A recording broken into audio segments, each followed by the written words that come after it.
ତୁମ ମାମୁଁ ଆପଣ ଆସିଛନ୍ତି ନା? ହଁ ମୁଁ ସ୍ୱୟଂ ଆସିଛି।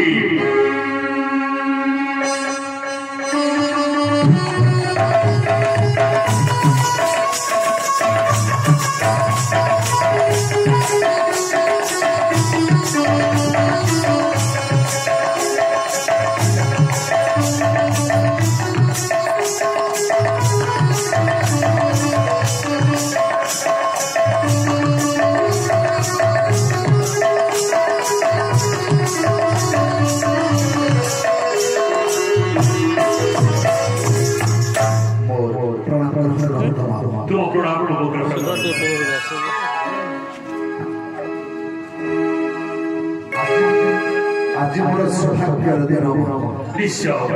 तेणुक आपण पाद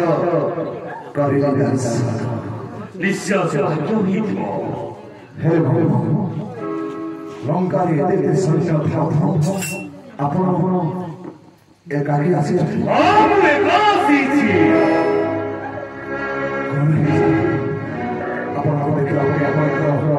मुह विग्रह देखा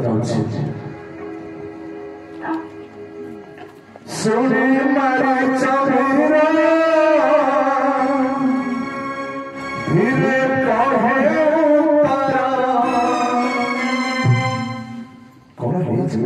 अरे प्रजा तुम मुझे আজি बाथरूम ही जाइछ अतो किछि बुझी मारु ना प्रजा मो स्वयं सब करे छेड़ा हेछि मो कोड पई आसीछि तमे सुनी प्रजा सुनी पड़ो आपण प्रकाश करो अरे मारी चौपुचारी राजा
ঠিক কହୁଛି ମହାରାଜ ঠিক କହିଛି এই লঙ্কারে এতে নারী রথ মো ময় বই মন্দদারি রানী রথ আপন বুলো ধুলা যারা নারী আমি বাবা যাও আরে মহারাজ ও ওই সুপর খার প্রতিশোধ নেব আমি আরিতে সেই সুন্দরী সীতা রাজা প্রতি আপন কলঙ্ক লাগে না মহারাজ কলঙ্ক লাগে না ये कभी कभी कभी महाराज আপন ঠিক করুন কাহিনী বাড়ি ये बुद्धि अपना कुछ ये बातें ऐसे मालूम है से निश्चित